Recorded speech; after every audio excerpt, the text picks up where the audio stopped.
सुप्रभात मेरे प्यारे प्यारे बच्चों और हमारे जितने भी अभिभावक बंधु, शिक्षक बंधु तथा प्रधानाचार्य महोदय, सबको प्रणाम, आशीर्वाद। प्यारे प्यारे बच्चों, आज हम पढ़ेंगे ऋतु वर्णनम, जो कि हमारे आदि कवि माने जाते हैं। वाल्मीकि रामायण से लिया गया है। वर्षा ऋतु का वर्णन, वर्षा ऋतु का वर्णन।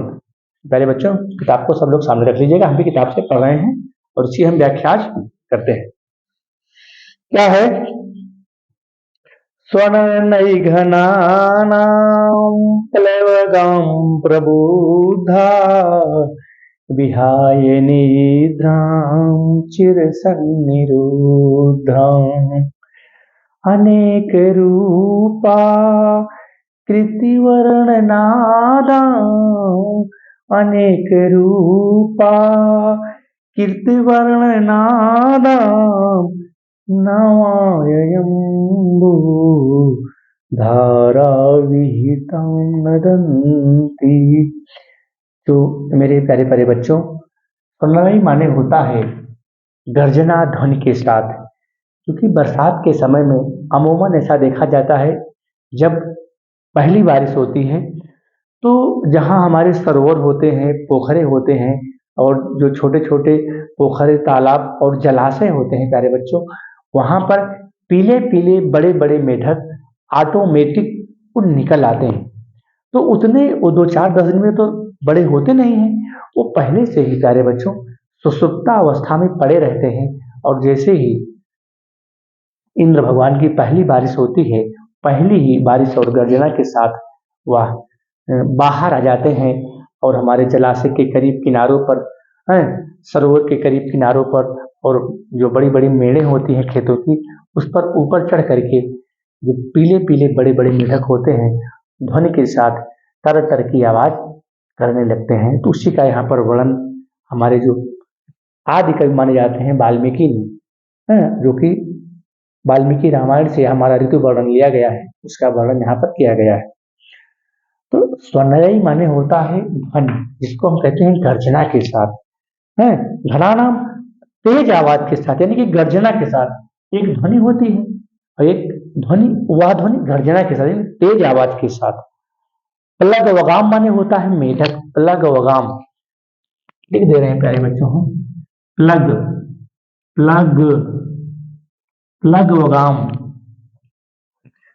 प्लग वगाम, प्लग वगाम,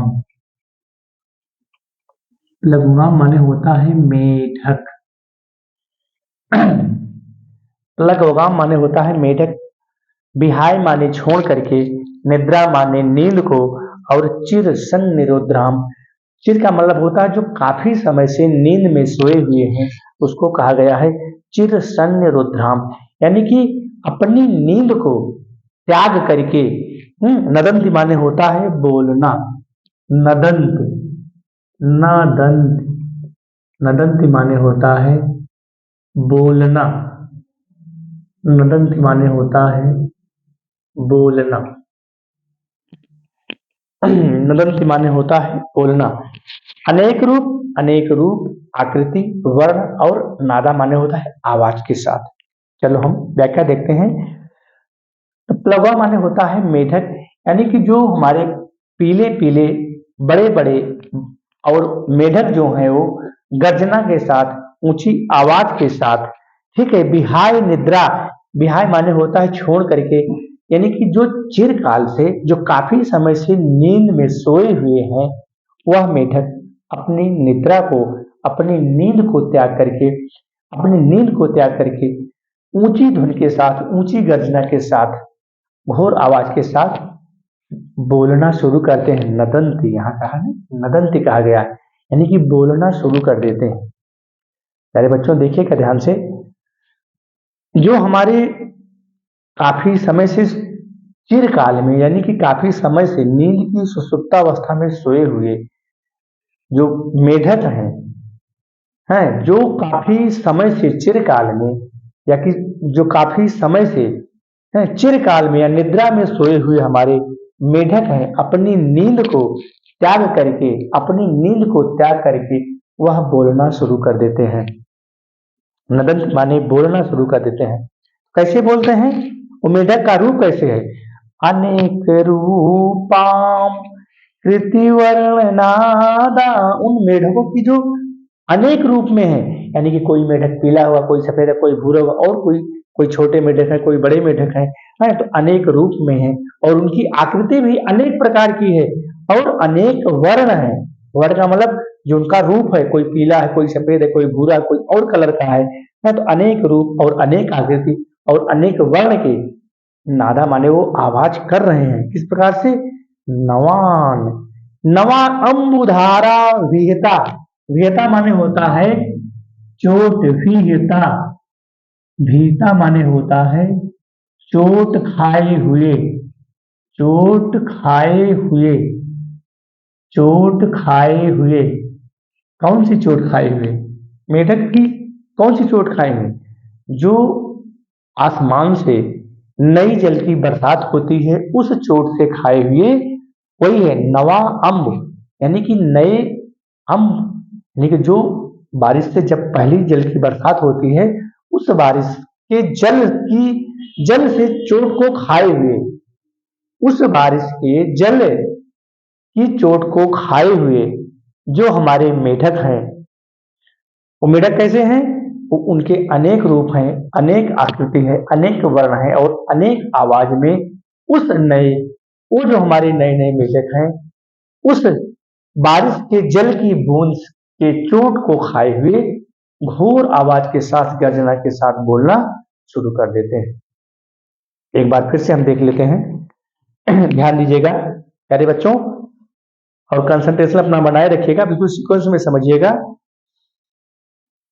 विहाय निद्रा, यानी कि अपनी निद्रा को त्याग करके, जो चिरकाल से, जो काफी समय से हमारे मेढक सोए हुए हैं, अपनी निद्रा को त्याग करके, हाँ, अपनी निद्रा को त्याग करके, जैसे ही इंद्रदेव की पहली बारिश होती है, जैसे ईश्वर की पहली बारिश होती है, उस बारिश के चोट से खाए हुए, उस बारिश के जल की बूंद के चोट से खाए हुए हैं, वह मेढक अनेक रूप में, अनेक आकृति में, अनेक वर्ण में, तेज गर्जना के साथ, तेज आवाज के साथ बोलना शुरू कर देते हैं।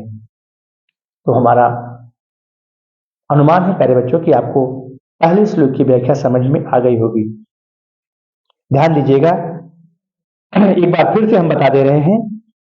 चिर सन्य रुद्राम, यानी कि वह मेढक जो काफी समय से नींद में सोए हुए हैं, नींद में सोए हुए हैं, जैसे ही पहली बारिश होती है, जैसे ही पहली वर्षा होती है, उस वर्षा की बूंद के चोट से आहत, उस वर्षा की बूंद की चोट से आहत, यानी कि उससे चोट से वो लगे हुए वह मेढक अनेक रूप, अनेक आकृति और अनेक वर्ण में तेज गर्जना के साथ, तेज आवाज के साथ, तेज ध्वनि के साथ बोलना प्रारंभ कर देते हैं। पहले श्लोक का अर्थ हो गया, दूसरे में आते हैं। मताम गजेन्द्रा मुदिता गवेन्द्रा, मताम गजेन्द्रा मुदिता गवेन्द्रा, बनेषु विक्रांतमृगेन्द्र, बनेषु विक्रांतमृगेन्द्र, रम्या नगेन्द्र नृभितः नरेन्द्र, रम्या नगेन्द्र नृभितः नरेन्द्र, प्रकीर्तितो वः हृदयै सुरेन्द्र, प्रकीर्तितो वः हृदयै सुरेन्द्र। सुरेंद्र कहा गया है इंद्र भगवान को, सूर्य के इंद्र यानी कि देवताओं के जो इंद्र हैं, उनको कहा गया है सुरेंद्र, यानी कि जो देवताओं के राजा हैं, जो देवताओं के, वो है इंद्र भगवान। गजेंद्र माने होता है हाथियों के जो राजा होते हैं, इसको कहा गया है गज माने हाथी, हाथियों के राजा को कहा गया है गजेंद्र। मत्ता यानी बिल्कुल मदमस्त है। कैसे मदमस्त है? मुदिता माने होता है सुंदर, गवेंद्रा माने होता है जिसको कहा जाता है सांड, जो हमारे गाय बैल होते हैं, गाय होती हैं, उसको कहा जाता है गवेंद्रा कहा गया है, जो गायों के साथ रहने वाले सांड को कहा जाता है। बनेश वन में, विक्रांत तरा बिल्कुल बलशाली, विक्रांत का मतलब मृगेंद्रा, मृगेंद्रा किसको कहा गया है? शेर को कहा गया है। मृगेंद्रा जो मृग, जो मृगों के राजा हैं, मृगों के राजा कौन है? शेर को कहा गया है। तो प्यारे बच्चों इसको समझिएगा, बिल्कुल जो हाथियों के राजा हैं बिल्कुल मदमस्त हैं, यानी कि बिल्कुल मस्त हैं। कैसे मस्त हैं? उसी जो इंद्र भगवान, जो पहली बारिश होती है, जो वर्षा की पहली बारिश होती है, उस वर्षा के रस को, उस वर्षा के रस की अनुभूति को ग्रहण करके मता गजेंद्रा जो हाथियों के राजा हैं, गजराज वो बिल्कुल मदमस्त हैं, और जो मुदिता गजेंद्रा जो गायों के संरक्षक है, जो गायों की देखरेख करने वाले हैं, सांड, वह भी बिल्कुल मदमस्त हैं। और बनेश विक्रांत तराम मृगेंद्रा, यानी कि जो वनों के राजा शेर जी हैं, जो वनों के राजा शेर हैं, वो बिल्कुल एकदम बलशाली हो गए हैं। विक्रांत तराम बिल्कुल उस बारिश के रस का रसास्वादन करके बिल्कुल बलशाली हो गए हैं, बलों से युक्त हो गए हैं। रम्या नगेंद्रा, रम्या माने होता है सुंदर, रम्य लगना, सुंदर लगना, रमणीय लगना, सुशोभित लगना। नगेंद्रा, नगेंद्रा कहा गया है पर्वत को, नगेंद्रा, नगेंद्रा, नग धन इंद्रा, नगेंद्रा कहा गया है पर्वत। नग, जो छोटे छोटे नग जिसको हम मतलब अंगुलियों में धारण करते हैं, उसी पर्वत का ही एक खंड होता है प्यारे बच्चों। जो नगेंद्रा है ना, नग, जिन नगों को, चाहे वह जो नग, जो बड़े बड़े जो पर्वत होते हैं, उन्हीं पर्वतों का एक छोटा सा टुकड़ा या भाग जिसको हम अपनी उंगलियों पर धारण करते हैं, उसी को नग कहा जाता है। तो रम्या नगेंद्रा, जो पहाड़ है, पर्वत है, वो बिल्कुल एकदम आनंद की अनुभूति कर रहे हैं, रम्य है, यानी कि बिल्कुल रमे हुए हैं और आनंद की अनुभूति कर रहे हैं। निर्भीता नरेंद्र, निर्भीता माने होता है शांत, निर्भीता, निर्भीता माने होता है शांत, निर्भीता माने होता है शांत, और नरेंद्र माने होता है राजा, यानी कि जो राजा हैं बिल्कुल शांत हैं, जो राजा हैं, जो बड़े बड़े राजा हैं वो शांत हैं, और जो नगेंद्रा हैं, जो पर्वत, जो बड़े बड़े हमारे चट्टाने हैं, पहाड़ हैं, पर्वत हैं, वह भी बिल्कुल रम्या, यानी कि वो बिल्कुल सुंदर और सुशोभित लग रहे हैं, रम्य लग रहे हैं, रमणीय लग रहे हैं, सुंदर और सुशोभित लग रहे हैं। कौन? जो बड़े बड़े पहाड़ हैं, पर्वत हैं, जिसको हम कहते हैं नगेंद्रा, नग, उन्हीं पर्वतों और पहाड़ों का जो छोटा सा टुकड़ा हम अपनी उंगलियों में धारण करते उसी को नग कहा जाता है। निर्भीता नरेंद्रा, जो बड़े बड़े राजा हैं वो बिल्कुल शांत हैं, और क्या है? प्रकीर्तित सुरेंद्रा, जो देवताओं के इंद्र हैं, जो देवताओं के इंद्र हैं, वारिधरई, बार यानी कि जब पानी की बरसात होती है, जो जल की बरसात होती है, तो जो देवताओं के इंद्र भगवान हैं उन सब के साथ खेलना शुरू कर देते हैं। प्रकीर्तितो माने होता है खेलना, यानी कि जैसे ही बारिश तेज गर्जना के साथ बारिश शुरू होती है, तो जो देवताओं के इंद्र हैं, बारिधरई है, बारी माने होता है पानी, जो देवताओं के इंद्र हैं उस पानी, उस जल की बूंद के साथ खेलना शुरू कर देते हैं। रम्या नगेंद्रा, जो कि पहाड़ है, पर्वत है, वो अपने आप में रमणीय और सुंदर तथा सुशोभित लग रहे हैं, और राजा शांत हो गए हैं। क्यों शांत हो गए हैं? क्योंकि और जो हाथियों के राजा हैं गजराज, बिल्कुल मदमस्त हैं। मुदिता गवेंद्र, जो गवेंद्र हैं वो बिल्कुल आनंद की अनुभूति कर रहे हैं, और जो वनों के राजा हैं शेर, वो बिल्कुल निर्भीक होकर के बलशाली की तरह बिल्कुल दहाड़े मार रहे हैं। कैसे? क्योंकि वर्षा ऋतु का आगमन हो गया है। प्यारे बच्चों, आते हैं हम अब तीसरे श्लोक पर। वर्षा प्रगेगां वर्षा प्रवेगां विपुलः पतन्ति वर्षा प्रगेगां विपुलः पतन्ति प्रवान्ति वाता समुदीर्णवेगां प्रवान्ति वातां समुदीर्णवेगाम्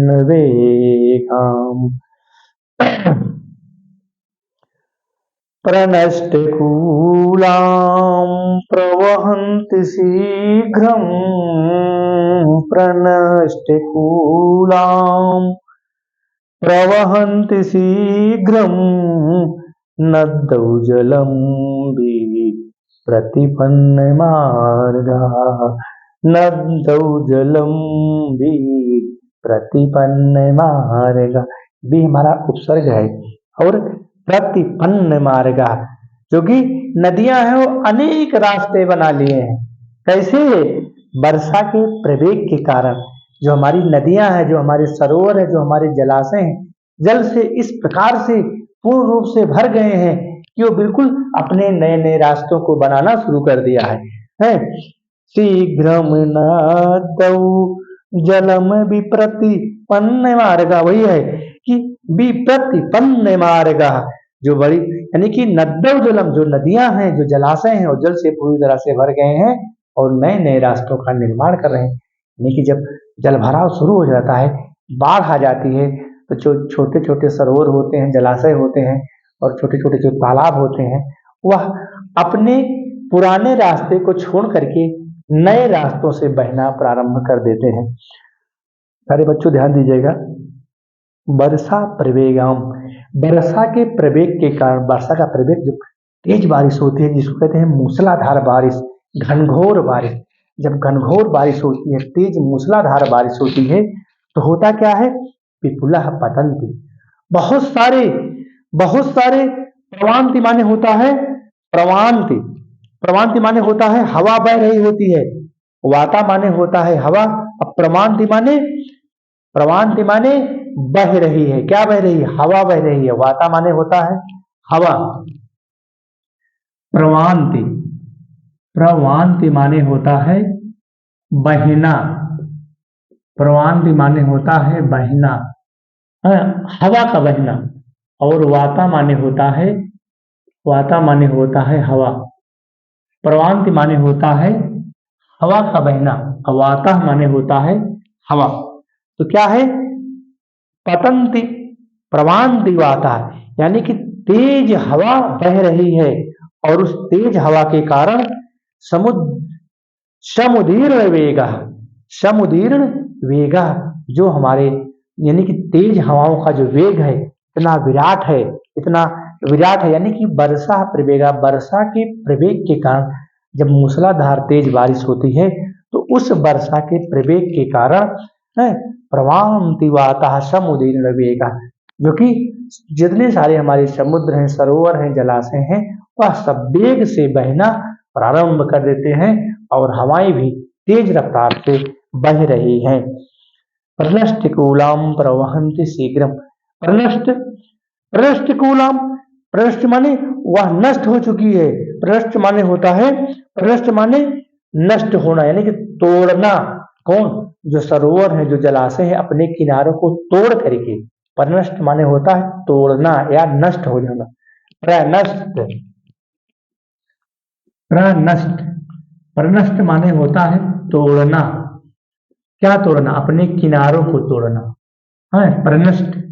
जब जल का भराव बहुत अधिक हो जाता है, तो जो नदियों का जल भराव अधिक हो जाता है, तो नदियां अपने किनारों को तोड़ करके दूसरे किनारे से बहना प्रारंभ कर, तो ही कहा गया है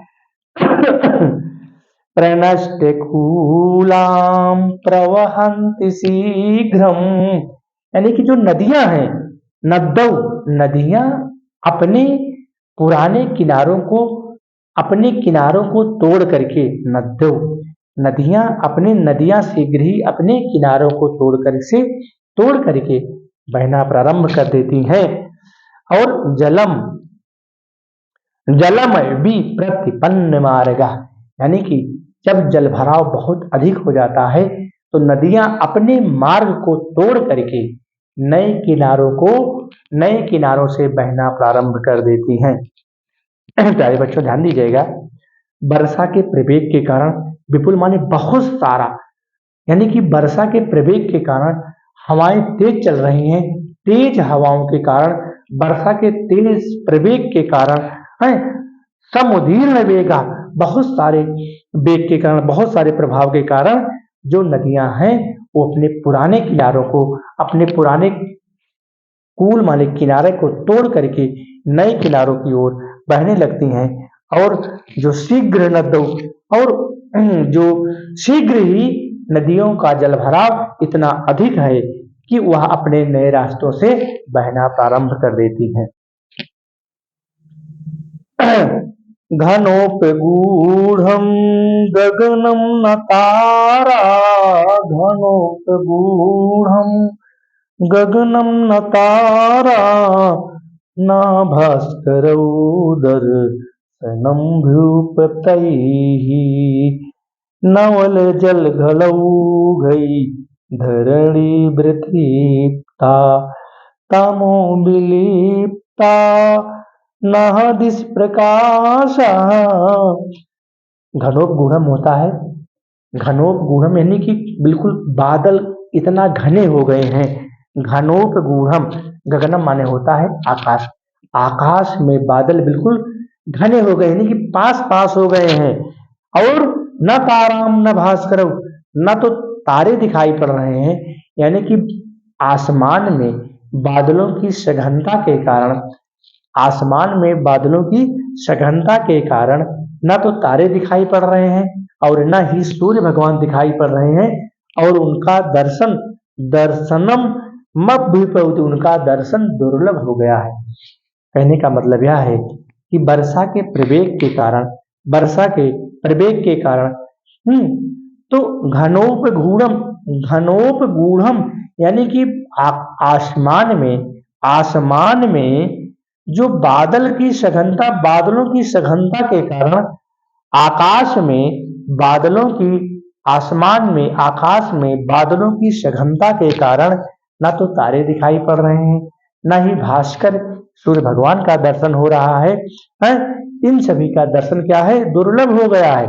और नवल जलऊ घैरिक धरणी, जो धरती है, उन नए नए जो धरती के जो नए नए स्रोत हैं, जैसे हमारे कुआं हो गए, पोखरे हो गए, जलाशय हो गए, सरोवर हो गए, नदियां हो गई, नहरें हो गए, वही है नवरई नवई जलऊ घृणी, यानी कि जो धरती के जो नए नए स्रोत हैं। प्यारे बच्चों, नवई मतलब नए, जल है, जल के नए नए स्रोत, क्या धरती के, इस पृथ्वी के जो नए नए जल के स्रोत हैं, इस पृथ्वी के जल के स्रोत नए नए क्या है, कूप हो गया, हमारे सरोवर, तालाब, पोखरे, नदियां, नाला, यही हमारे धरती के नए नए जल के स्रोत हैं। वितृप्ता मतलब तृप्त हो गए हैं, इतना बरसात हुई, इतना बारिश हुई कि वह सब तृप्त हो गए, यानी कि संतोष को प्राप्त हो गए। वितृप्ता यानी कि जो उनकी आत्मा है, जो उनका जल भराव है, जितने भी छोटे छोटे सरोवर हैं, जलाशय हैं, कूप हैं, नहरें हैं, तालाब हैं, सब जल से तृप्त हो गए हैं। तमो विलिप्ता न दिशा प्रकाशा, तम माने होता है अंधकार, और अंधकार के कारण न दिशा, कोई भी दिशाएं, यानी कि इतना अधिक, इतना सघन अंधकार हो गया है कि न तो कोई दिशाएं, पूर्व पश्चिम उत्तर दक्षिण, कोई भी दिशाएं प्रकाश, यानी कि घोर अंधकार के कारण जितनी भी दिशाएं हैं दिखाई नहीं पड़ रही हैं। पांचवा श्लोक है प्यारे बच्चों, महांति कूटानि महीधरा, महांति, महांति माने होता है महान, कूटानि माने होता है चोटियां, ऊंची ऊंची चोटियां, जिसको हम शिखर कहते हैं, शिखर, कूटानि, कूट, चोटियां, शिखर, जो पहाड़ और पर्वत की को कहा गया। महांति कूटानि महीधराणाम, धारा विधौतान्यधिकं विधान्ति, महाप्रमाणैः विपुलै प्रपातै मुक्ता कलायु लंबयमाने। जो लंबे लंबे झरनों के जल प्रपात हैं, लंब माने जो बड़े बड़े लंबे लंबे, प्रपात जो हमारे झरने हैं, यानी कि महाप्रमाण, जो महान और विपुल यानी कि बड़े बड़े जितने भी हमारे झरने हैं, सरोवर हैं, जलाशय हैं, वो बिल्कुल एक ऐसा लग रहा है जो झरनों की तरह, चोटियों की तरह वो दिखाई पड़ रहे हैं। किस प्रकार से? महान त्रिकूटान, जो कि पहाड़ और पर्वतों की जो ऊंची ऊंची चोटियां हैं, महान त्रिकूटान, जो पहाड़ और पर्वतों की ऊंची ऊंची चोटियां हैं। मही धराणाम, मही माने होता है इस पृथ्वी धरातल पर, इस पृथ्वी धरा पर जितने भी पहाड़ और पर्वत की ऊंची ऊंची चोटियां हैं, क्या है? धारा विधातु हैं, यानी कि उस आसमान से जब जल की बरसात होती है, उसके जल की बरसात की धारा के कारण, जल के बरसात की धारा के कारण विधातु न्याधिकम विभांति माने होता है इस प्रकार से सुंदर और सुशोभित लग रही हैं। जब आसमान से, जब गगन से बारिश की तेज बरसात होती है, तो जो इस पृथ्वी धरा पर मही धराना, इस पृथ्वी के धरातल पर, इस पृथ्वी धरा पर हैं, जो बड़े बड़े ऊंचे ऊंचे पहाड़ और पर्वत की ऊंची ऊंची चोटियां हैं, और महाप्रवाणय विपुलय, और जो महान ऊंचे ऊंचे झरना है, वो जलप्रपात है, इस प्रकार से लंबे और सुंदर सुशोभित लग रहे हैं। मेरे बच्चों, बस आज हम यहीं तक ऋतु वर्णन, जो कि वर्षा हमारा छोटा सा खंड है, उसको हम समाप्त करते हैं। अगर हमारा वीडियो आपको अच्छा लगा हो तो लाइक करना, सब्सक्राइब करना। बाकी अगला जो हमारा हेमंत रह जाएगा, हेमंता, उसको हम प्यारे बच्चों अगले वीडियो में पढ़ाएंगे।